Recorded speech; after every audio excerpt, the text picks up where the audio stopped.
my brothers and sisters, good afternoon. Please open your Bible, the Gospel of John, John 14, chapter 14, verses 23 to 29. Are you with me, my brothers and sisters in Christ? Jesus answered him, "Those who love me will obey my teaching. My Father will love them, and my Father and I will come to them and live with them. Those who do not love me do not obey my teaching. And the teaching you have heard is not mine, but comes from the Father who sent me. I have told you this while I am still with you. The Helper, the Holy Spirit, whom the Father will send in my name, will teach you everything and make you remember all that I have told you. Peace is what I leave with you. It is my own peace that I give you. I do not give it as the world does. Do not be worried or upset. Do not be afraid. You heard me say to you, I am leaving, but I will come back to you. If you love me, you will be glad that I am going to the Father, for he is greater than I. I have told you this now before it all happens, so that when it does happen, you will believe. My brothers and sisters in Christ, the Gospel of the Lord. To God be the glory.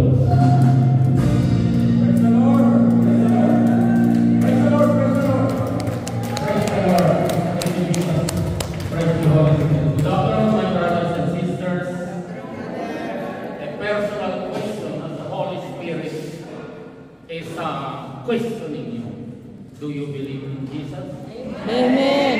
Do you believe that Jesus is here today? Amen. Do you believe that ang sabi niya sa Matthew 18:19, if two of you in this world agree in prayer for a full faith, that whatever you ask to the Father, you will receive it. Amen.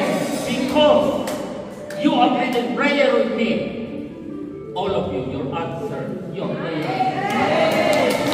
All who are in need of healing, the promises of Jesus today, you will be healed. Because there is a promise of the Lord Jesus that today He will give you peace. He will give you rest. In this very afternoon, my brothers and sisters in Christ, in this very afternoon, we gonna tackle or we gonna, our topic is about love, the love of God to us and the love of men to God. Second, the role of the Paraclete. And then the promise of the Lord Jesus, which is the gift of peace. Now, my question, why El Shaddai, He sent His Son, His begotten Son, into this world? Ano ba ang purpose? To save? To love us. To redeem us? All your answers are correct. My brothers and sisters in Christ, as God loved the world, as God loves you, and all of us in this world, He sent Jesus Christ into this world. Amen. Not to condemn the world, but to save the world. Amen. Jesus came to this world not for the righteous, but for the lost. Because we know, and Jesus knows that we are lost. Amen. So my brothers and sisters in Christ, as our gospel today says, if you love the Lord Jesus, you have to keep His teaching. You have to keep His word. Why? Why we need to keep His word into our hearts? Because, my brothers and sisters in Christ, the word GPS. It's just like a map in our lives. While we are living in the sinful world, the Word of God is a GPS or the map into our life while we are still living in this world. The Word of God will pinpoint where we're going to go, where is our destination. That's why we need to keep His Word and understand. Another purpose, my brothers and sisters in Christ, when God sent His Son into this world, my brothers and sisters, because He wants us to teach us. He wants us to teach everything about His Word, about His Word. Amen po ba? Now, if we say that we are Christian, when we hear the Word of God, we have to keep in our heart and follow what is the commandments of the Lord. Amen po ba? Praise the Lord. Praise Jesus. Praise Jesus. Now, the purpose of Jesus when He came to this world is to teach us everything. Because what happened? What happened during the time in the Old Testament? The Old Testament, or my brothers, the teaching of the Old Testament is only for the Jewish people. Amen. But Jesus said, until the world still exists, He will never violate any laws in the Old Testament, but He needs to fulfill the law. He needs to fulfill the law, and He needs to make another law, a new and everlasting covenant. Amen. Because my brothers and sisters in Christ, that's why Jesus said, during the time when God, the El Shaddai, He was chosen, the Israelite, to be His firstborn. But what happened in the Old Testament, my brothers and sisters in Christ, the Jewish people, the Israelites, they follow the law of Moses, but their heart is far from the Lord. Amen po ba? It's very hard. They fast, they pray, they give tithes, but their heart is very far from the Lord. That's why when Jesus came into this world, He declared what He don't see, because Jesus don't see any love from the Israelites of God. That's why Jesus came to reveal the love of God to humanity. Jesus is the visible image of the invisible God. Amen. He showed everything. He is omniscient. He is omnipresent. He is omnipotent. That's why Jesus came to this world to teach everything. When He made a new commandment that if you want to be saved, you have to keep His word.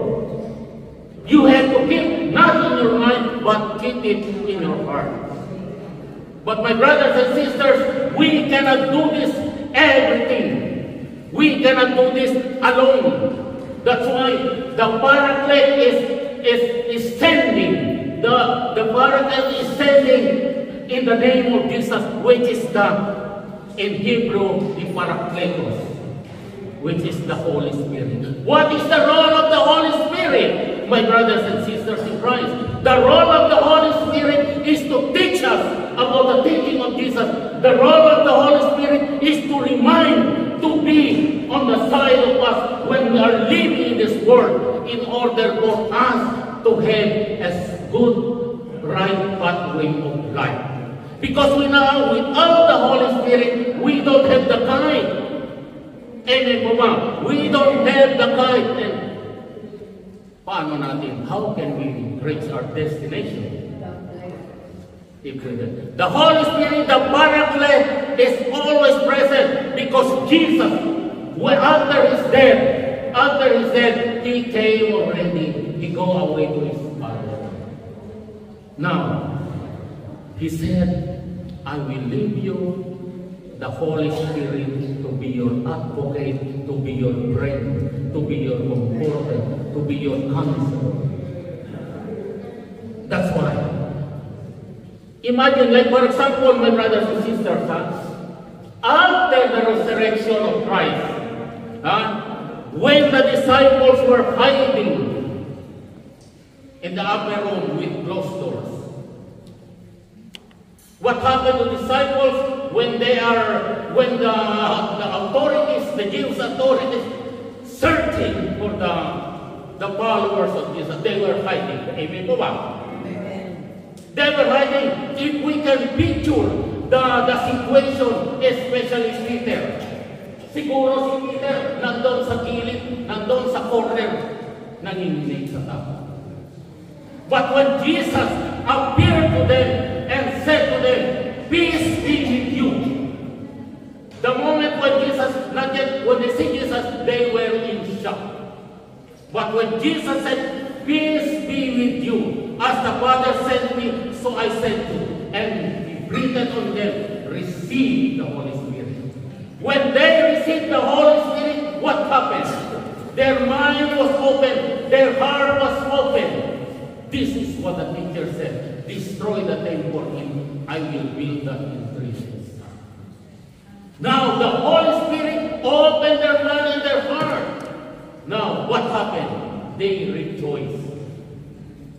Because the Holy Spirit opened their hearts and their mind. And the Holy Spirit revealed to them that the Scripture will be fulfilled.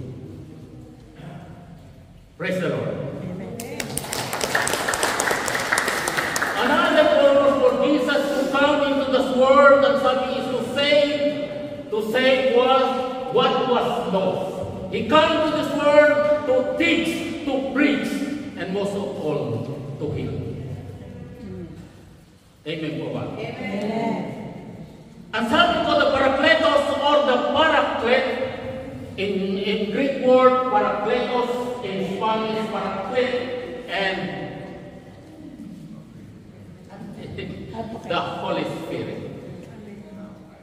That's why, my brothers and sisters in Christ, again, the Word of God, we cannot do it, we cannot follow it without the power of the Holy Spirit. Because it's very clear when Jesus said, "I am the vine and you are the branches. He who abides in me will bear much fruit, but separated from me, you cannot do nothing."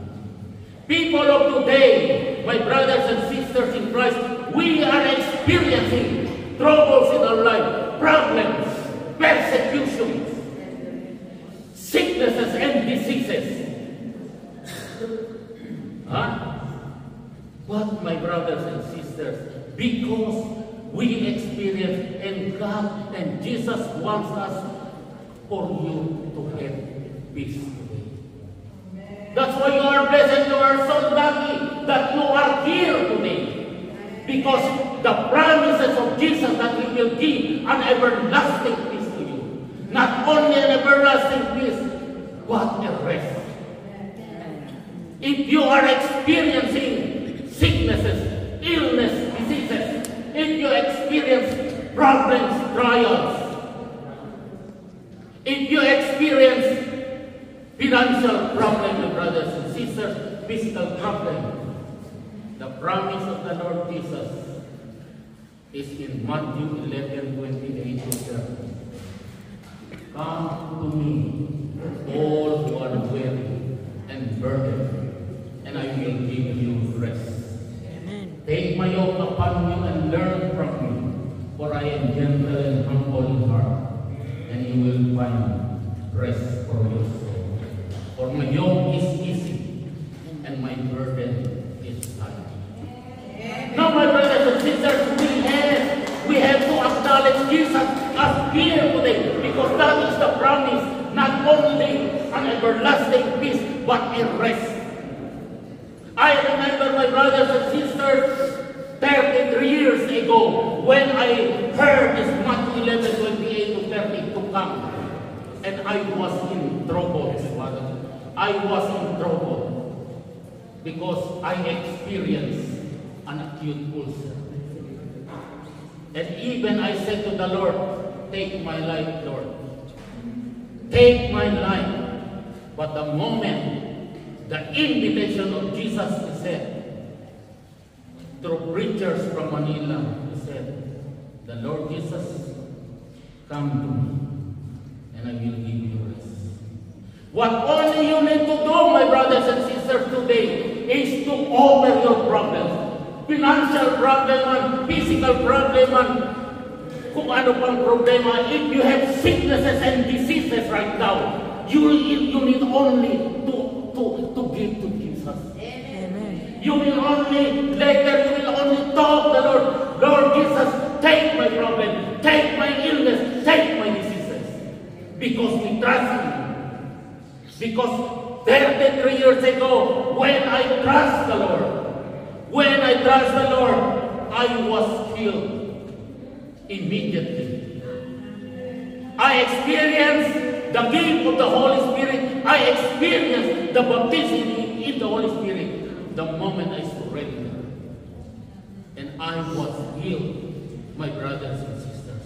And this Jesus, who is the same yesterday, today, and forever, He is the same Jesus who healed my sister wife. He is the same Jesus who healed Karina. He is the same Jesus who healed Bibi. He is the same Jesus who healed Julius.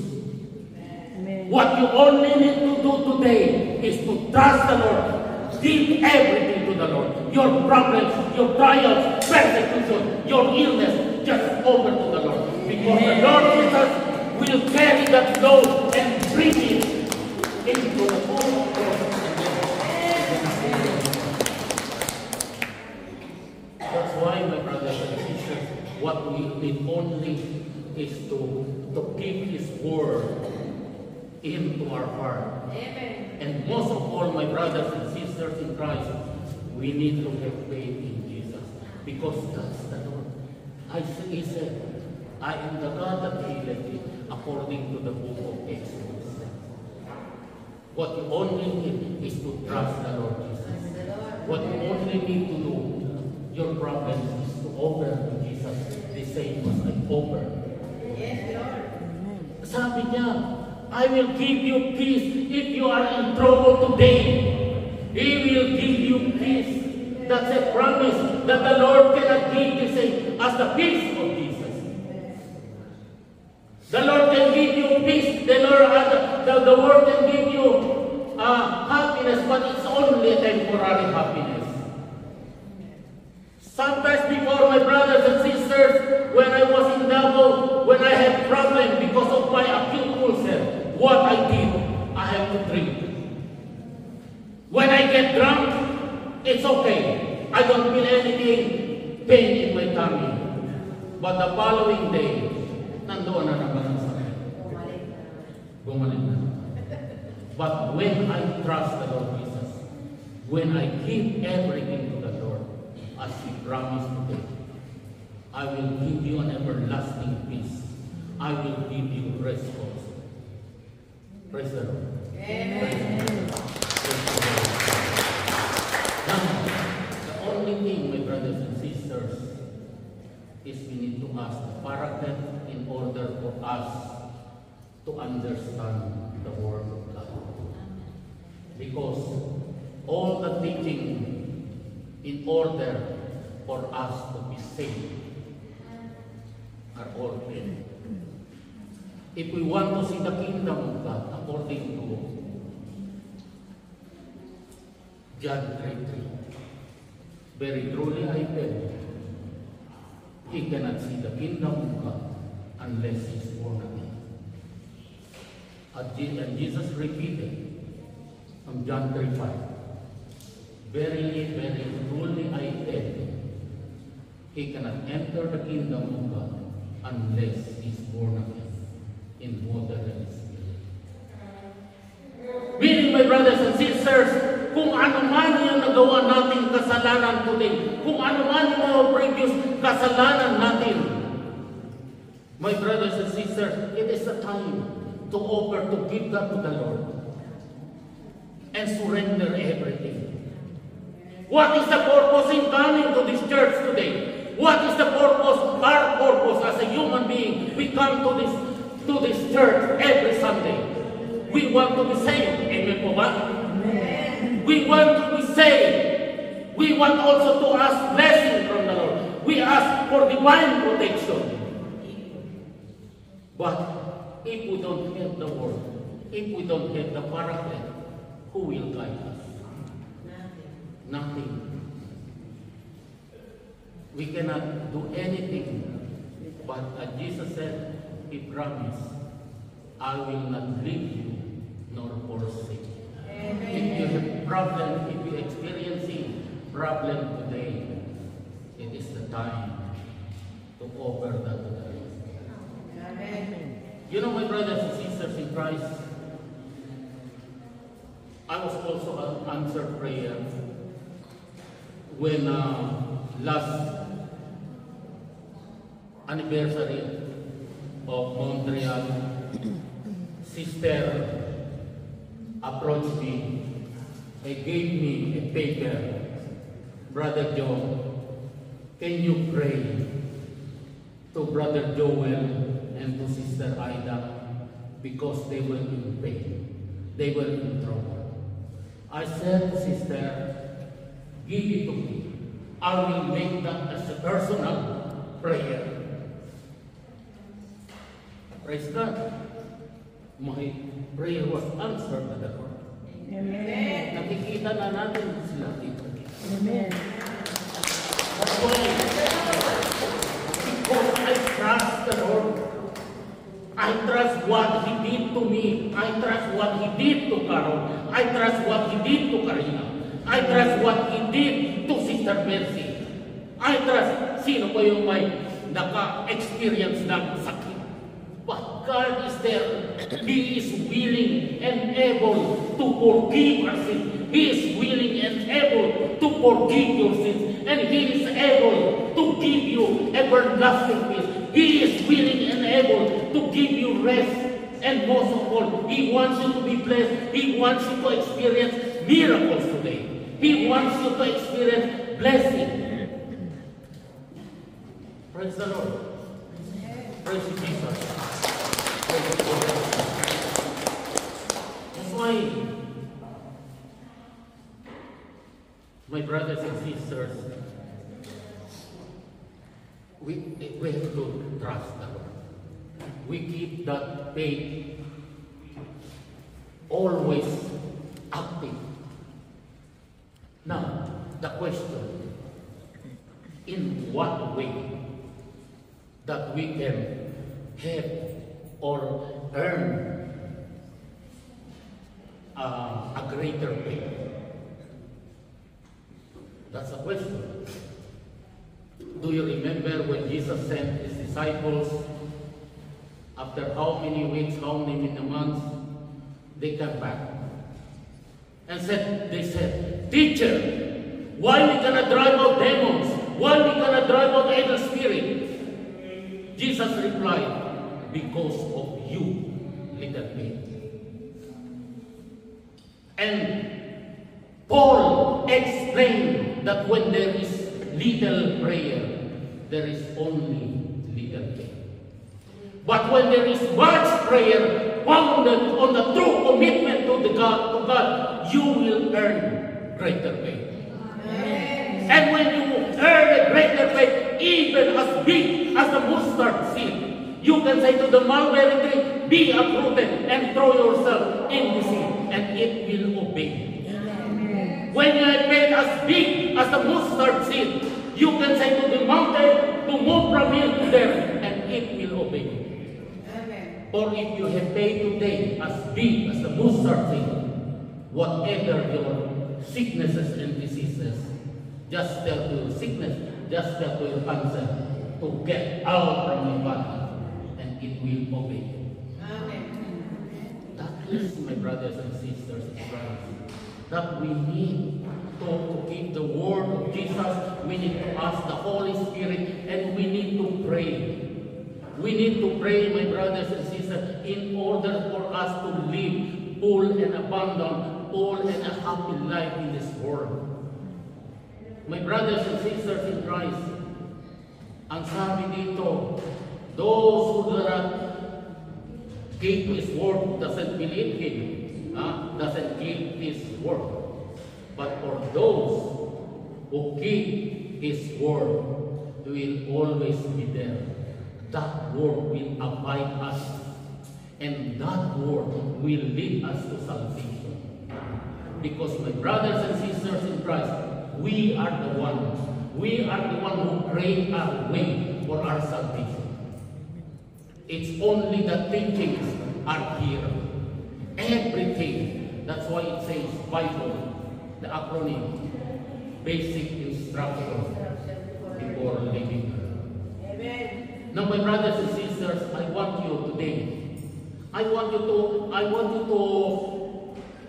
we want to experience, because our congregation in Montreal chapter, my brothers and sisters, as if the devil is working 24 hours.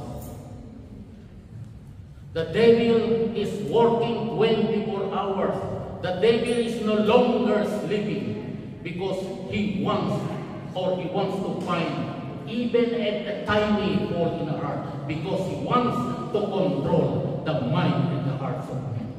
And even he wants to control the mind and the hearts of the El Shaddai community here in Montreal.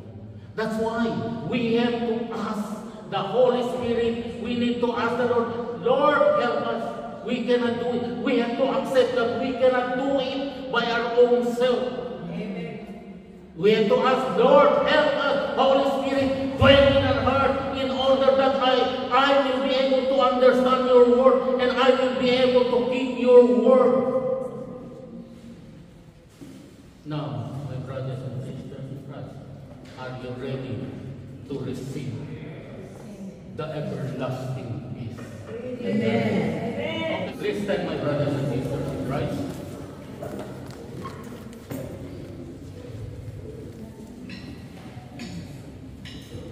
Father God in heaven, we are here with my brothers and sisters, with one heart, with one faith, believing and trusting you, that you are the same Jesus, yesterday, today, and forever.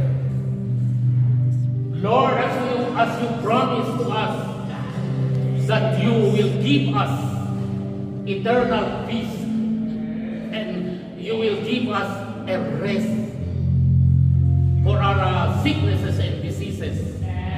Because we believe, Lord, that you are Jesus who comforts us. You are Jesus who is the greatest healer. So Father God, in the name of Jesus, we are here with one heart, one faith again with my brothers and sisters, believing and trusting in you. Father God in heaven, may you open the door of heaven to pour out your blessings upon your people. Brothers and sisters, I want you to talk to the Lord right now. I want you to close your eyes. Whatever your problem, financial problem, physical problem, if you have sicknesses and diseases, illness, if you have trials, problems, Jesus is telling us that He will promise to give us peace. Jesus is here to heal you. You have to talk to the Lord. While the choir is singing, they are singing, come Holy Spirit. You have to ask the Holy Spirit to dwell in your heart. Ask the Holy Spirit to remind you everything about the teaching of the Lord Jesus. Whatever your problems right now, you have to open to the Lord Jesus. Talk to the Lord Jesus right now. Talk to Him. Personal problem man, sa pamilya nyo, sa asawa nyo, sa anak nyo, sa kapatid nyo. Just offer that to the Lord. Yung mga problema nyo, yung sakit, just offer right now to the Lord. Because He is there to comfort you, to give you rest. What's on the neck is to talk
your wallet, whatever you want to offer to the Lord right now.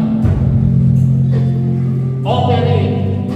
And most of all, your sicknesses and diseases, your problems, offer and give it to the Lord right now. Father God, in the name of Jesus, iunan ko yung parang nakikibalang ko kay Lord sa mga kapatid ko at this very moment. We believe, Lord, that you are Jesus, who is the greatest provider.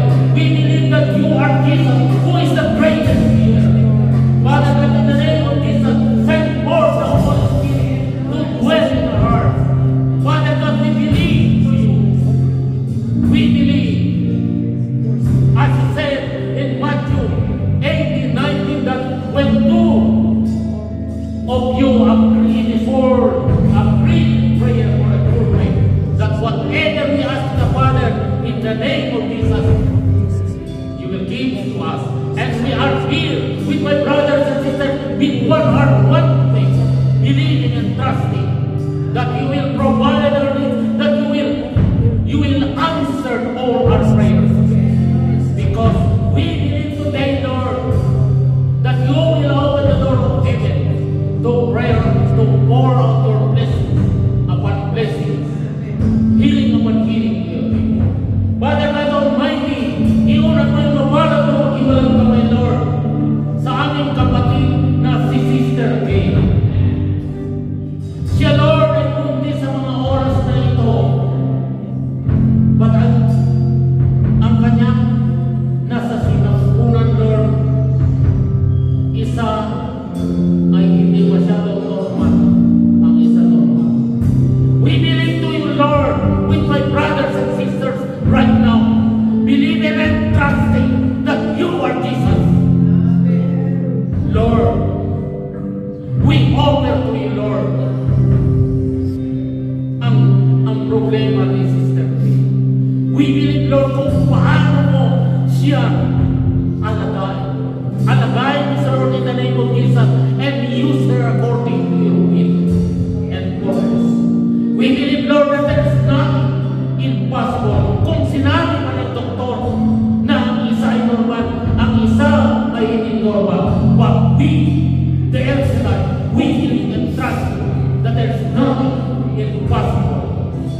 I claim already, Lord, na normal na ang mga anak ni Sister sa kanya. Because that is a promise. You gave us peace. You healed us. For eso, Lord, ngayon, tinatanggap na namin ang kagalingan, Lord. Tinatanggap na namin, Lord, ang blessing. And may you, Lord, pour out that we, my brothers and sisters in Christ, will also experience a miracle, a change in our life and in our hearts. So, Father God, ngayon pa lang man, again and again, inaangkin na namin, Father God, na ang mga anak ni Sister Kay ay puros normal. In the name of Jesus. In the name of Jesus. So, Father God, we continue. Father, in the name of Jesus, iunat mo yung mapala kapag-ibalang kamay, Lord, sa mga disciples dito sa Montreal, sa mga gospel sharers, sa mga aspirants, sa mga icons, Lord. May you use us. May you use us, Father, in the name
anoint the offering, the money, Lord, that they offer to you, Lord. Continue use them to propagate this ministry here in Montreal. Again, salamat, Lord. And all these things we ask and pray in Jesus' name. Amen. In the Father, and the Son, and the Holy Spirit. Amen.